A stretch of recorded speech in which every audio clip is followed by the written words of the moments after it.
much for joining us on the program.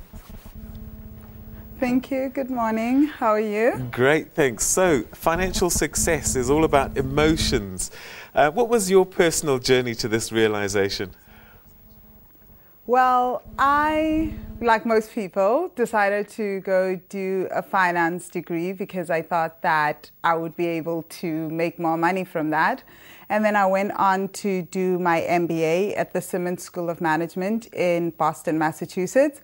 And one of the things that really shocked me after that was that even though I had all this education, I still wasn't able to keep money or make a good living. And I was always so scared whenever I had money or didn't have money, which led me to start doing a lot more research on why this was, because I started to notice that whenever I had money or didn't have money, I felt scared. There was always this unbelievable fear around money, any topic around money, talking about money, telling people how much money I had or didn't have. And that's when I started to do the research around emotions and money. All right, so explain that link between emotions and financial behavior.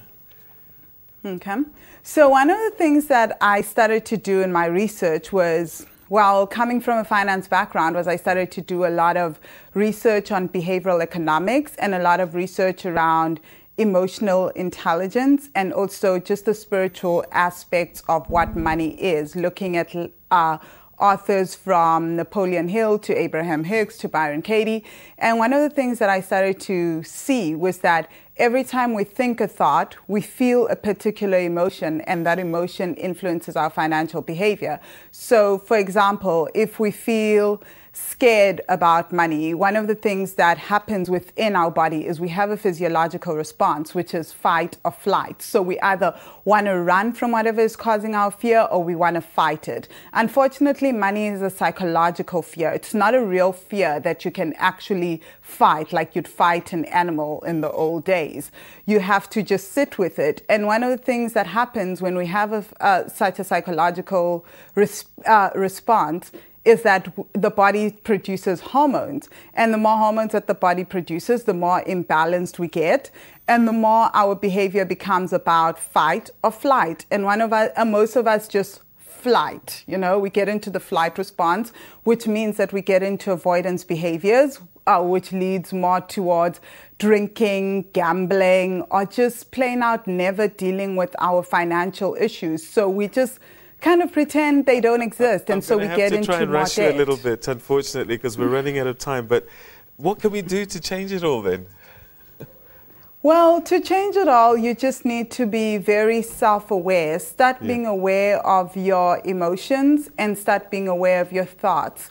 Start questioning your thoughts and start questioning and start sitting with the emotions that you feel. So if you feel fear or anger or frustration over money, don't run. Don't be reactionary. Just sit with it and try to understand the underlying cause, because the emotions are just a symptom, and so is the financial behavior. And you'll never change your behavior unless you change the underlying cause of whatever's driving the behavior. Sounds like I need to go see a shrink. All right. So who's this book for? Is this everybody, social stratas, everyone? Who's it for? Well, this book, I would say, is for everyone in terms of the person that's really interested in changing not just their behavior at the surface, but changing their behavior in the long run and and permanently. Because most of us, what we do is we go out and we find techniques to deal with our financial problems. But the truth is that those techniques only work for a short space of time. It's like a yo-yo diet, you know? You're going to diet for a little while and then it doesn't work because you're not dealing with the underlying causes. So this book is for people that are really serious about changing their finances and really serious about becoming calm about money and not just reacting to every financial problem. Okay, we're going to have to leave it there, but I think it's a great read, Heart, Mind and Money, a book by Vangile Makwakwa. Thank you so much for your time. Thank you.